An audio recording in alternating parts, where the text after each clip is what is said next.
The Palace Approach Ledge Road Site of Grace is one of the best spots to farm runes if you have the right weapon or spells. To reach it, you'll first need to have gotten the 2 halves of the Haligtree Secret Medallion and then travel to Ordina, Liturgical Town. If you've already done that, skip to the Palace Approach Site of Grace location timestamp in this video's description. For everyone else, here is how to get both halves of the Haligtree Secret Medallion and then reach Ordina. First things first, we'll need the 2 halves of the Haligtree Secret Medallion. The right half can be obtained from Albis in the village of the Albinaurics. This location can be reached by traveling northwest through the Liurnia marshlands, starting from the Laskir Ruins Site of Grace. Head through the water and stick to the west. You should eventually find yourself traveling beneath the undercroft of a large jagged landmass. Find the stakes with bodies on display and you've found the entrance to the village of the Albinaurics.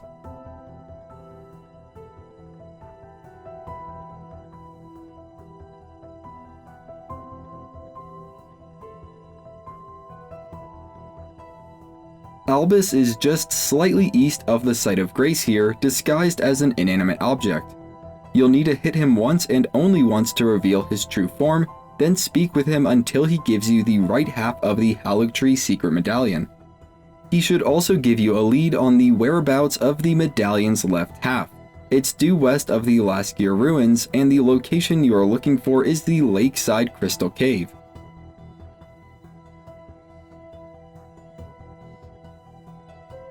Travel through the cave to reach the Slumbering Wolf Shack, where you'll find Albus's daughter, Latenna the Albinauric. Speak with her and show her the right half of the medallion.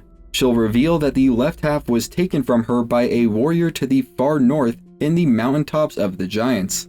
Now, to gain access to that region, you'll need to acquire the Rolled Medallion. This medallion is given to you by Melina after you defeat the Omen King at the Elden Throne. To reach the Elden Throne, you'll first need to defeat Starscourge Radahn in Caelid and then make your way through the royal capital. Once you've managed to get the Rolled Medallion, you can head north into the mountaintops of the Giants. Starting from the Grand Lift of Rolled, it's a pretty straightforward journey up north to Castle Sol. You'll then need to battle your way through the castle and defeat the boss at the end to acquire the left half of the Haligtree Secret Medallion.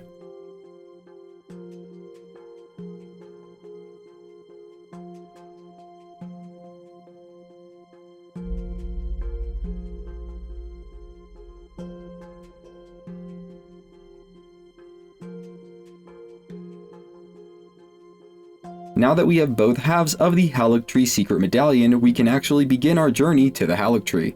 Start by returning to the Grand Lift of Rolled Site of Grace. Stand on top of the pedestal, but don't hoist the ordinary medallion. Instead, flip through the options to find and use the Hoist Secret Medallion option. This will take you to the hidden path to the Haligtree. Now, this path is actually a full-fledged explorable dungeon, but to reach the Haligtree you can just take the very straightforward path through to emerge on the other side.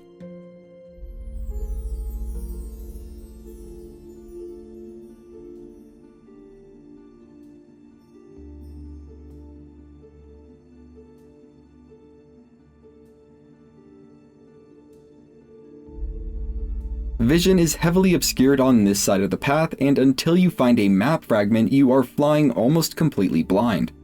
Using the compass on your HUD, head almost directly north with a slight tilt towards the east. You should quickly reach the Consecrated Snowfield Site of Grace. From there, you will want to head as directly north as you can manage, and you should be able to travel a pretty far distance without any obstacles.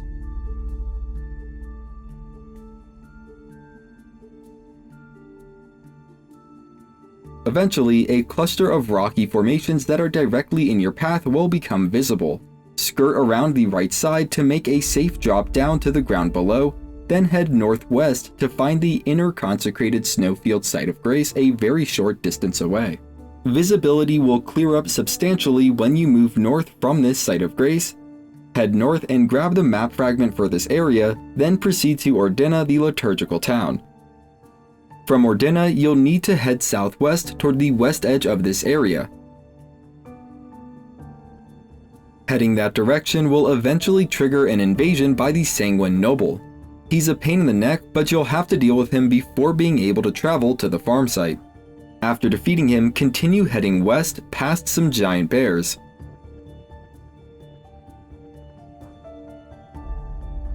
Shortly after, you should be able to spot a pudgy Albinauric standing fairly close to a waygate or portal.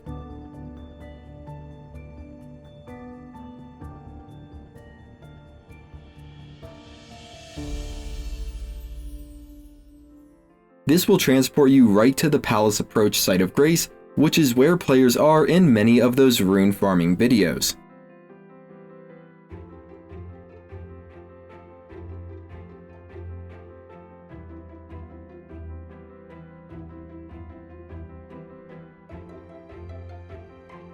Now let's cover 3 methods to farm this area for runes, and then I'll go over how many runes each method gives for the time spent doing it. The first method uses a ranged weapon such as a bow or crossbow. You have to rest at the Site of Grace and then quickly get up and stand at a particular spot on this ledge, then shoot the big bird on the other island through a small hole in some tree branches as it is walking into line of sight. As soon as you see it run off the ledge and start falling, you can return to the Site of Grace, rinse and repeat. Sometimes the bird will stop before running off the ledge. If that happens, just go on to the next attempt.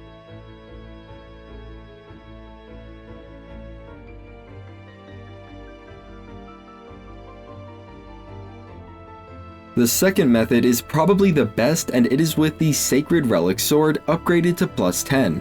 Its unique skill, Wave of Gold, will wipe out the majority of Albinauric along the ridge side. Just run up near the first pair of Albinauric and let loose a Wave of Gold, then immediately return to the Site of Grace to rest, rinse and repeat. Now the major problem with this method is that the sword is obtained by defeating the final boss of the game, and then trading in its remembrance to the Finger Maiden at Round Table Hold. Getting to that point will definitely lock you out of certain quests and areas in your playthrough. So that brings us to the third method, which is to have high enough arcane and faith stats to use one of the Dragon Breath spells. I personally like the Glintstone Breath. You'll also want to mix the Cerulean Hidden Tear into your Wondrous Physic Flask, as that will allow you to spam the Dragon Breath for a bit without consuming FP.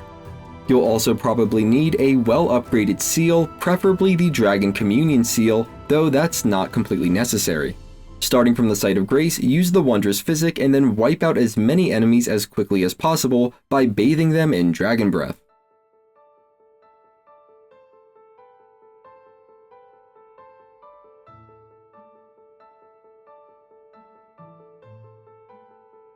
Once you run out of FP, sit down at the Site of Grace, rinse and repeat. So those are the 3 methods, and I tested each and calculated runes per minute and hour with the gold scarab equipped. The ranged weapon method with the big bird comes in last, netting you approximately 40,000 runes per minute or 2.4 million per hour. The Dragon Breath method is second at 50,000 runes per minute or 3 million per hour, and the landslide winner is the +10 Sacred Relic Sword, sitting at a whopping 150,000 runes per minute or 9 million per hour. However, as said before, you'll lock yourself out of a lot of content if you rush to the end of the game just to get that weapon.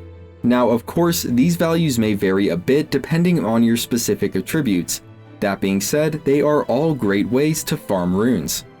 And that is all there is to it. If you want to see more great guides, you can head over to my channel, and if you're new, consider subscribing. You're helping me feed my cat. Her name's Marshmallow. Have a great day. If you're here today, have a great Friday and a great weekend. And as always, thanks for watching.